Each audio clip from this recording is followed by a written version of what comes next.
ధనవంతుడు తినే ప్రతి అన్నపు ముద్ద పేదవాడి ఆకలి చూపులతో ఏనాడో ఎంగిలి పడిపోయింది అన్నాడు.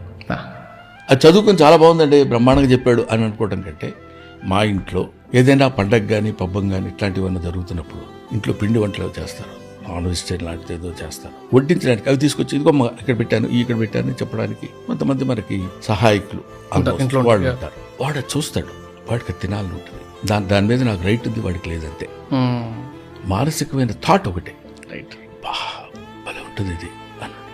అందుకని దేవుడు పెట్టిన తర్వాత కొద్ది కొద్దిగా ఇంట్లో వాళ్ళకి తీసి ఎవరి ప్లేట్స్లో వాళ్ళకి ఇది మీరు తినొచ్చు ఇది మీరు తినొచ్చు అని వాళ్ళకి పెట్టేసి ఆ తర్వాత వాళ్ళు సర్వ్ చేస్తున్నారు అనుకోండి, సైకలాజికల్గా మనకు ఉంది, we will eat it after words. వీళ్ళు తిన్న తర్వాత మనం తినొచ్చు, వీళ్ళు తిన్న తర్వాత మిగిలిందే మనం తినాలనే ఆలోచన వాళ్ళకి రాదు.